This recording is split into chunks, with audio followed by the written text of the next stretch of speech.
Deus. A introdução que eu gostaria de iniciar é com uma frase de Charles Spurgeon. Ele diz o seguinte: e acabou, será escrito sobre nossa casa se tu fores, pois tua ausência será a nossa vergonha. Estas foram palavras usadas pelo príncipe dos pregadores para expressar o esfriamento e o afastamento das igrejas já nos seus dias. Também não é algo novo, não é algo antigo, pois se repete nos nossos dias. Essa passagem que lemos, podemos notar que o povo de Israel enfrentava o afastamento total de Deus, pois adoravam a deuses pagãos. E acabou, foi o momento que o povo experimentou. A palavra tem sentido o afastamento do Senhor, foi-se a glória do Senhor. Quando também Ebenezer veio a ter um sentido do favor de Deus ao povo. Até aqui, meus alunos do Senhor, esse livro de Samuel, não se sabe muito bem a autoria. O livro recebe o nome de Samuel por conta das participações que o profeta tem no início do livro. O título do livro variou ao longo dos séculos. A Septuaginta, a tradição grega do Antigo Testamento, junta 1 e 2 Samuel com 1 e 2 Reis, como primeiro, segundo, terceiro e quarto livro dos reinos ou reinados. Do mesmo modo, a Vulgata, a tradução da Bíblia para o latim, refere-se a este livro como primeiro, segundo, terceiro e quarto Reis. Já as versões mais modernas refletem Samuel e Reis sendo livros separados. Quanto à data, é impossível estabelecer uma data precisa, mas o que sabemos é que o livro é datado de 930 a.C. a 538 a.C. Então, nós visto esse início, eu gostaria de passar um pouco para o capítulo 4, para que nós possamos entender o que é que estava acontecendo em Israel. É no capítulo 4 que notamos que o povo está enfrentando uma guerra contra os filisteus. E é nessa guerra, nesse confronto, que morrem ali cerca de 4.000 homens. Dia de tristeza e de lamento. Então, os israelitas se questionam por que o Senhor nos feriu hoje diante dos filisteus. É bem notório que o povo estava distante do Senhor. E por esta razão age de forma própria, trazendo a arca do Senhor. O versículo 3 do capítulo 4 diz: traga a arca de Siló, a arca da aliança do Senhor, para que venha no meio de nós e nos livre das mãos dos filisteus. O que nós podemos notar é que o povo está agindo como se a arca fosse um amuleto da sorte. Traga uma arca e assim nós vamos vencer a batalha. Essas foram as palavras dos anciões de Israel. É interessante que nós possamos lembrar que na arca do Senhor estavam as tábuas da lei, o maná e o cajado de Arão que havia florescido. Isso simbolizava a presença do Senhor. É como se hoje nós estivéssemos passando por uma batalha e disséssemos: tragam a sarça da igreja, para que o Senhor nos ajude nessa batalha. Nós sabemos que a nossa dependência tem que ser totalmente do Senhor e não em busca de amuletos da sorte. Então pelejaram os filisteus, Israel foi derrotado e cada um fugiu para a sua tenda. Foi grande derrota, foram mortos cerca de 30.000 de pé. Isso depois que a arca do Senhor é trazida para o Israel. Agora totalizam 34.000 soldados mortos. Fracasso total em Israel. E não só isso, pois além destas mortes, a arca do Senhor foi levada. Recebendo essa notícia, o sacerdote Eli morre, e sua nora, ao saber que seu sogro cunhado, marido, haviam morrido, e tendo a arca do Senhor sido levada por estar prestes a ter um filho, ela tem o filho e o chama Icabô, que simbolizava, pois, a glória de Israel. Durante 7 meses, irmãos, a arca do Senhor fica sob a posse dos filisteus, mas o Senhor os feriu com muitas pragas. Dagon, aonde a arca estava, era no templo de Dagon, e mesmo diante do seu templo, Dagon cai diante da arca do Senhor, mostrando o poder e a glória que só o nosso Deus tem. O juízo divino fez com que os filisteus decidissem devolver a arca, que chega à cidade de Bet-Semes. No entanto, alguns homens da cidade, movidos pela curiosidade e irreverência, olham para dentro da arca, ato proibido, e cerca de 70 deles morrem como consequência. Temendo o poder do Senhor, o povo envia a arca para Kiriat Jearim, onde é acolhida na casa de Abinadab, e ali seu filho Eliezer é consagrado para tomar conta da arca do Senhor. Visto tudo isso, irmãos, eu quero convidá-los a meditarmos sobre o tema o poder restaurador do verdadeiro arrependimento. O texto de Samuel, ele nos mostra 3 evidências que o verdadeiro arrependimento gera na relação com Deus. E a primeira evidência que o poder restaurador do verdadeiro arrependimento gera na relação com Deus é a mudança de vida. No versículo 2, lemos que a arca do Senhor estava em Kiriat Jearim havia 20 anos, e todo o povo de Israel lamentava perante o Senhor. A tradução da Bíblia Viva destaca que o povo vivia em profunda tristeza, pois sentia como se o Senhor os tivesse abandonado. Na verdade, não foi o Senhor quem abandonou o povo, foi o povo que se afastou do Senhor. E diante agora das ameaças que eles estavam enfrentando, um novo ataque dos filisteus, o povo começa a se lembrar do Senhor, começa a trazer à memória os grandes feitos de Deus e se voltar seu coração para Ele. E é nesse contexto que Samuel vai surgir, vai conclamar o povo ao arrependimento. Ele os exorta a abandonar tudo aquilo que rompe a comunhão com Deus, fazendo um chamado claro e direto para uma mudança de vida radical. Um convite a virar a chave e a recomeçar, primeiro, restaurando a aliança com Deus. Vejamos o que diz o verso 3. Falou Samuel a toda a casa de Israel, dizendo: se é de todo o vosso coração que voltais ao Senhor, tira dentre vós os deuses estranhos e os astarotes, e preparai o coração ao Senhor, e servir a Ele só, e Ele vos livrará das mãos dos filisteus. Um texto de idolatria no meio do povo de Israel, onde, em vez de darem a glória devida ao Senhor, estavam dando a glória a outros deuses. É interessante que eles quebram o primeiro mandamento. E qual é o primeiro mandamento? Não adorais outros deuses além de mim. Não terás outros deuses além de mim. A pergunta 47 do breve catecismo nos instrui com a seguinte pergunta: que proíbe o primeiro mandamento?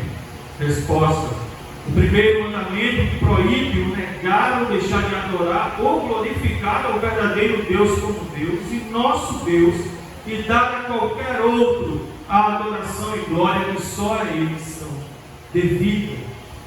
Isso que o povo está fazendo, adorando a outros deuses, dando a glória que só era devida ao Senhor, a outros deuses. Devemos ter cuidado, irmãos, com os ídolos. Nós aqui não temos imagens como se tem em outras religiões. Nós não vamos ver em nossas igrejas imagens de Ganesha, Santo Expedito, ou de qualquer divindade de religiões afro. Mas nós devemos ter cuidado com os ídolos que criamos no nosso coração. A família pode ser um ídolo. O aparelho, as redes sociais podem ser um ídolo. O trabalho pode ser um ídolo. Porque chovendo ou não chovendo, às vezes doendo ou não, nós temos que trabalhar. Mas arrumamos qualquer desculpa para não vir à casa do Senhor. E aí passamos a criar ídolos no nosso coração. Coisas que ocupam o lugar do Senhor. E isso é perigoso. Então, diante do contexto, nós vemos a adoração a deusa Astarote. Deusa cananeia associada à fertilidade. É interessante que nesses rituais a Astarote havia práticas sexuais ilícitas. E aqui nós podemos lembrar dos filhos de Eli, Ofni e Finéias, que praticavam certas coisas que poderia ser já influência deste ritual, dessas práticas que eram marcadas nos cultos pagãos, a Astarote, a Baal e aos Balins. Também é notável que o povo tinha entre si deuses dentro das suas casas, imagens e escultura. Eles queriam adorar ao Senhor e servir aos deuses. E o mais interessante aqui é que eram deuses das nações inimigas. Era adorar a deuses das nações inimigas que se levantavam contra a nação de Israel. E eu pergunto, qual a diferença do povo de Israel lá atrás para nós nos dias de hoje? Não existe diferença. Podemos não praticar certas coisas que foram praticadas lá atrás, mas nós somos pecadores quanto eles foram. É muito fácil armarmos algo que nos tire a atenção do Senhor. Diante dessa realidade, Samuel começa a exortar o povo: findai no meio de vós os deuses estranhos e preparai o coração para o Senhor. Precisamos preparar o nosso coração. No nosso coração, a primazia é Cristo. Não pode haver lugar para outra coisa. Primeiro é o Senhor. Amém. Depois, família. Mas nós devemos estar voltados tão somente para o nosso Deus. Estar na dependência total do Senhor. É olhar como Jeremias, no livro de Lamentações, onde ele diz que pereceu a sua glória e a esperança no Senhor. Mas num certo instante, ele volta e diz: eu quero trazer a memória que me pode dar esperança. Porque a misericórdia do Senhor, as misericórdias do Senhor são a causa de não sermos consumidos.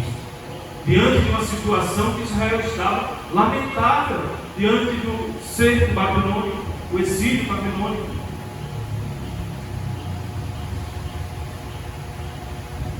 E agora, diante da situação aqui, que é antes desses acontecimentos serem parecidas, porque quando nós olhamos, nós vemos o exército de Israel falar sobre Israel e pensamos que era um exército grandioso.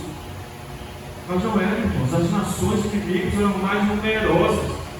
Se nós notarmos ali no momento no livro dos Juízes de Gideão, nós vamos ver que os moabitas, os povos do Oriente, quando chegaram para batalhar, só os camelos eram inumeráveis. Só os camelos. Imagine o tamanho desse exército.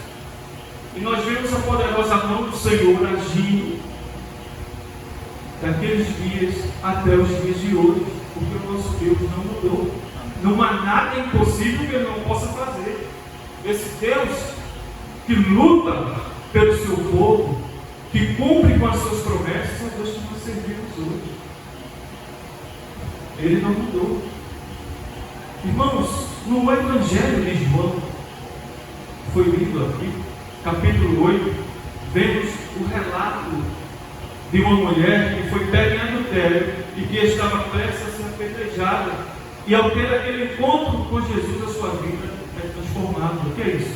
Mudança de vida, que só Cristo pode realizar em nós, diante de um arrependimento verdadeiro. Augusto Nicodemos disse que arrependimento não é quando você chora, é quando você muda.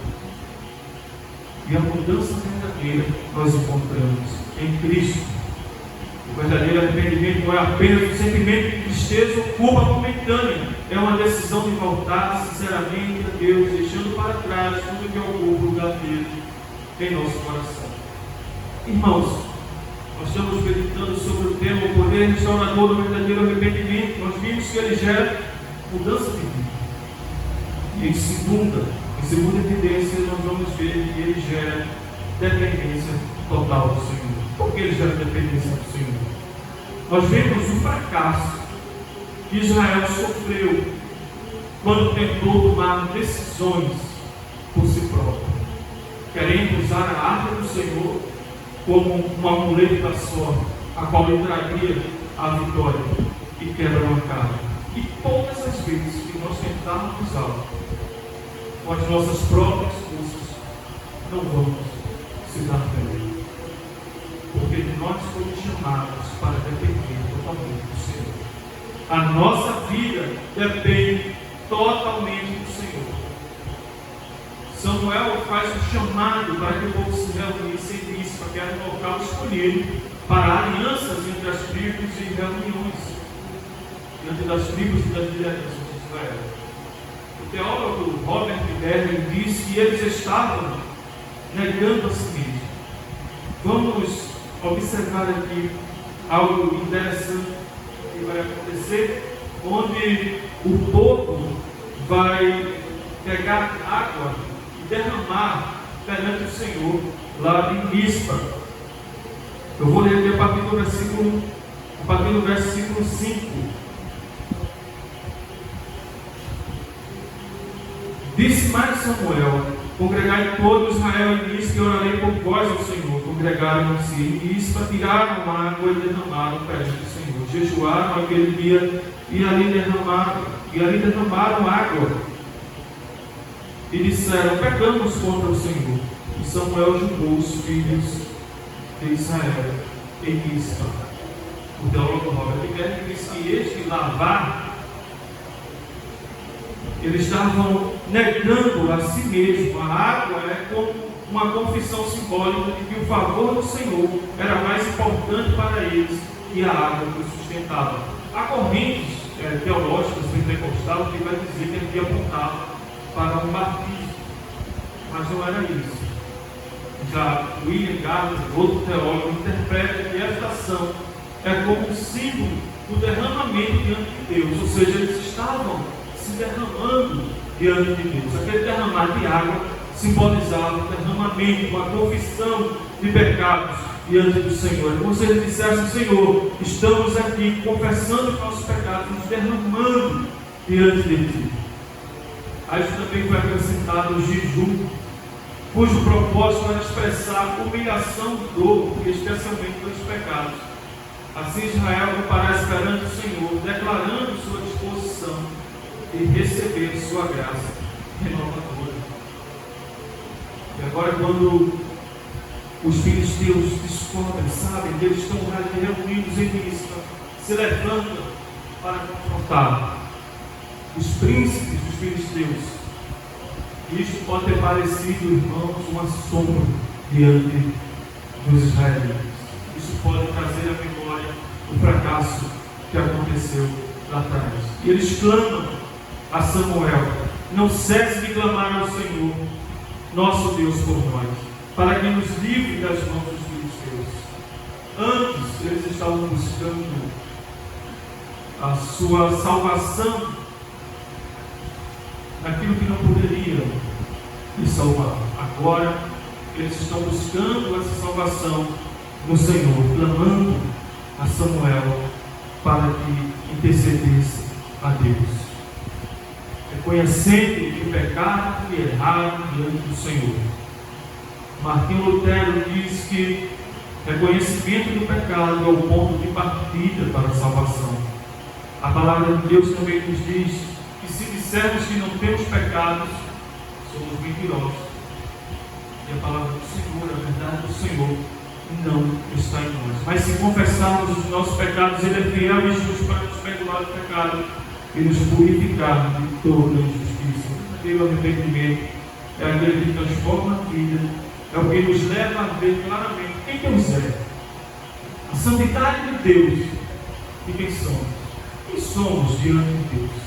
Nós não somos nada, somos miseráveis, pecadores, que basta passar por algumas dificuldades.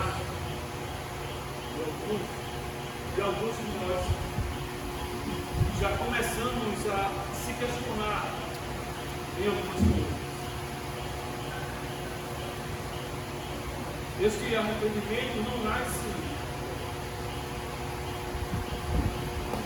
Este arrependimento não nasce do sentimento de culpa, mas de uma revelação profunda da santidade divina, que nos confronta com a necessidade urgente da redenção. E é justamente aí que olhamos para Cristo, o único que pode perdoar, restaurar e nos dar nova vida e mostrar o quão dependente dele nós somos. Irmãos, nós vimos que o poder restaurador ele gera mudança de vida, ele gera dependência do Senhor e em terceiro ele gera comunhão com Deus. Vamos ler o verso 9 do capítulo 7.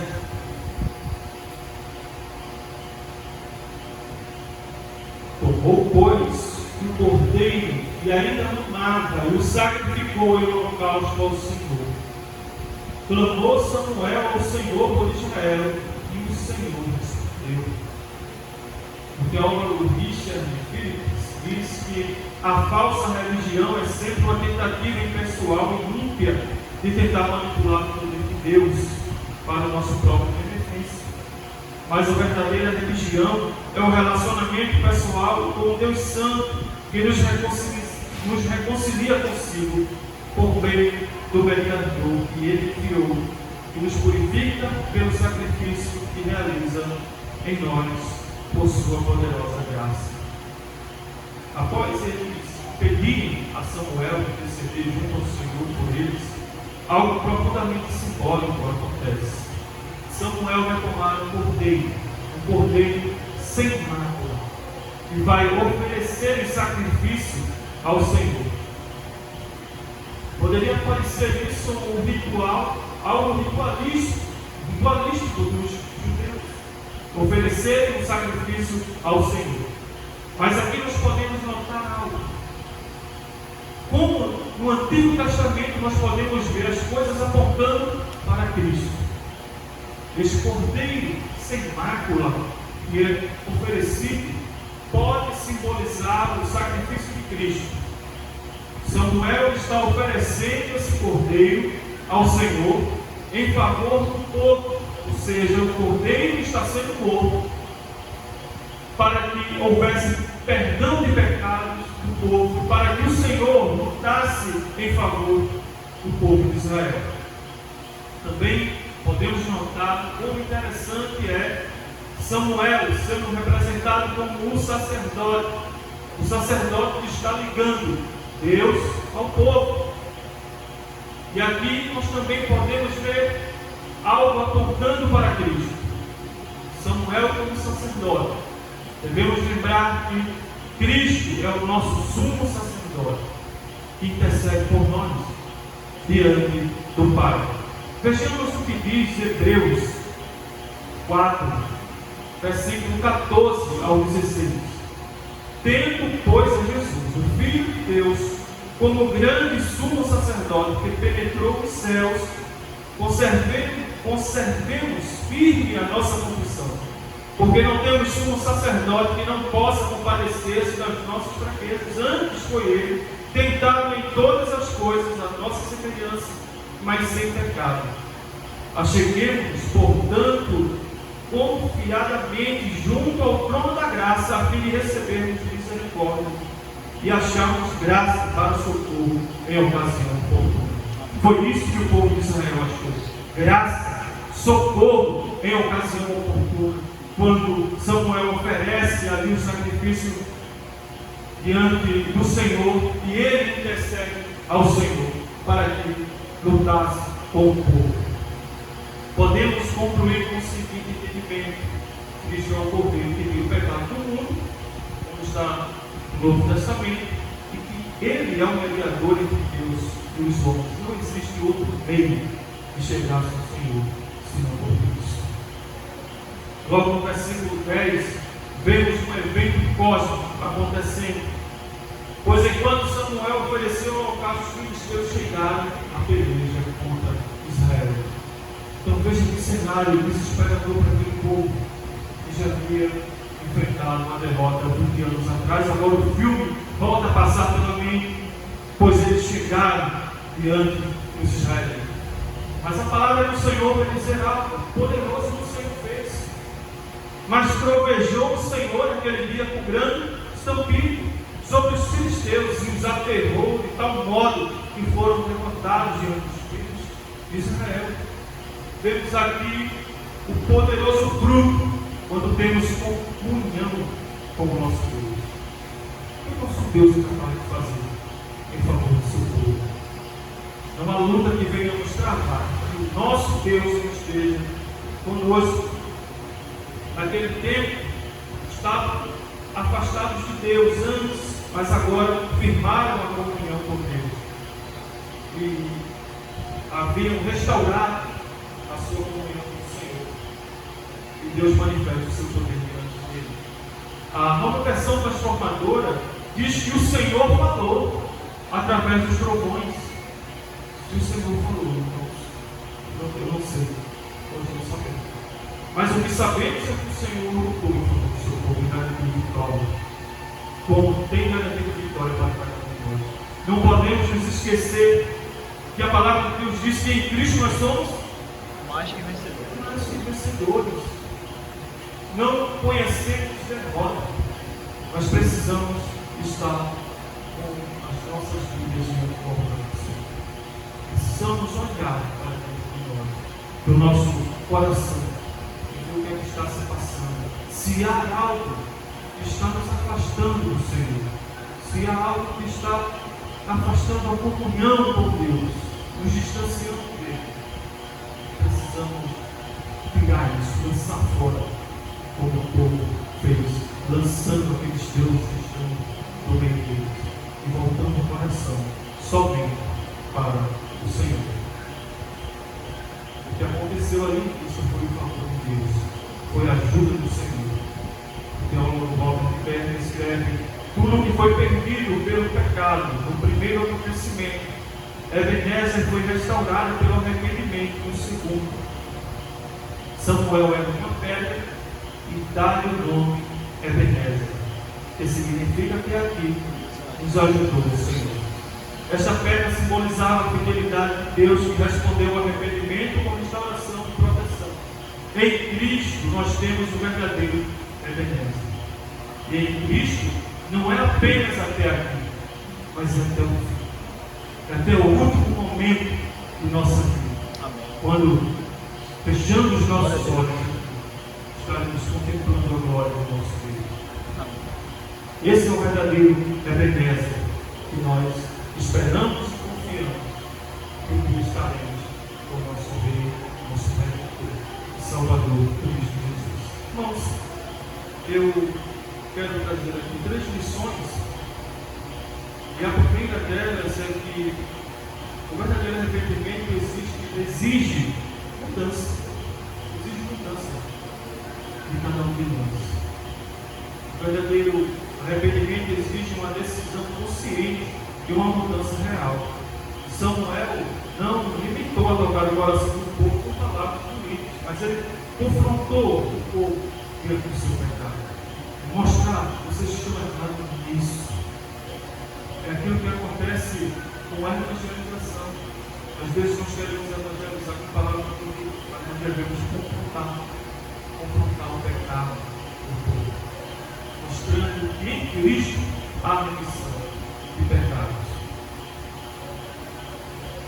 Segundo, precisamos saber que Cristo é a fonte do verdadeiro arrependimento. Nós não vamos achar perdão em qualquer outra coisa, em qualquer outros deuses que o mundo tenha inventado. O verdadeiro arrependimento que brota do nosso coração e o verdadeiro perdão nós só vamos achar em Cristo. Paulo declara no livro de Atos: arrependei-vos, pois, e convertei-vos, para que sejam apagados os vossos pecados. Os nossos pecados só são apagados diante de Cristo. E terceiro, a comunhão com Deus traz proteção direta e restauração. Quando o povo de Israel se arrependeu e voltou sinceramente para Deus, oferecendo sacrifícios e renovando sua aliança, Deus lhe responde com a sua presença e com o seu poder. Ele interviu diretamente na batalha, derrotando os filisteus e restaurando os territórios que haviam sido perdidos. Lembre que antes de sermos alcançados por Cristo, estávamos numa sala de pecado. O livro de Colossenses diz que Ele nos resgatou do império de trevas. Sabe o que é o império de trevas? Imagine aí a pior coisa. Vamos tentar lembrar da escravidão. Era da escravidão. Presos, concorrentes, sendo chicoteados. Mas essas amarras que a palavra de Deus fala são amarras espirituais. Estamos no reino de terra espiritual, sujeito a qualquer escravidão imposta pelos nossos inimigos espirituais, demônios. Estávamos sujeitos a qualquer coisa, mas Deus, pelo seu infinito amor, nos transportou desse império de trevas, dessa escravidão, para o reino do Filho do seu amor. Isso é algo tremendo. Merecíamos? Não. Nenhum de nós merecíamos nada, mas por amor, a sua palavra, as suas promessas, o Senhor nos alcançou. Nós precisamos glorificar o Senhor, porque nós podemos olhar para esse mundo e ver quantas pessoas estão se perdendo, estão indo para o inferno, e o Senhor nos livrou disto, por amor, graça e misericórdia. Nós fomos resgatados para o reino de Deus. E é nesse reino que nós vemos como o nosso Deus é poderoso, Ele tem nos guiado, como as suas promessas têm se cumprido. O interessante é confiar nele. E esse Deus que fez essas coisas no passado é o nosso Deus. Há algo impossível para Ele? Não. Agora nós precisamos se voltar verdadeiramente para o Senhor. Eu gostaria, irmãos, de concluir citando a frase completa de Charles Spurgeon. E acabou será escrito sobre nossa casa se tu fores, pois tua presença é nossa glória e tua ausência será nossa vergonha. A presença de Deus na nossa vida, na nossa casa, é a nossa glória. Agora essa ausência, a ausência de Deus é o nosso fracasso, é a nossa vergonha. Devemos lembrar que a ausência da glória de Deus no meio do povo gerou fracasso, gerou destruição e vergonha, somente desastre. Mas a glória de Deus dentro do povo gerou mudança de vida, gerou dependência de Deus, comunhão com o Senhor, resultando na vitória de Israel contra os filisteus. E adiante de tudo isso que nós temos essa vitória, Ele nos garantiu que ninguém pode arrebatar os seus dons. E a presença do Senhor seja a nossa glória. Amém. A presença de Deus seja a nossa glória. E que a cada dia o Senhor nos conceder vida, possamos dizer, até aqui nos ajuda o Senhor, que Ele tem nos ajudado e nos ajudará em todos os momentos da nossa vida. Não há dificuldade, não há luta, não há inimigo que se levante que possa nos abater. estivemos firmados verdadeiramente em Cristo. O Senhor nos abençoe. Mais uma vez eu agradeço a oportunidade de estar aqui juntamente com os irmãos, lembrando momentos que passei aqui, muitos felizes lembranças que eu tenho visto boas, graças a Deus. Que o Senhor possa nos abençoar a cada dia, para que possamos proclamar as verdades de Cristo, que devemos ser alcançados, e que muitos possam dizer: aquele que nos ajudou, Senhor, eu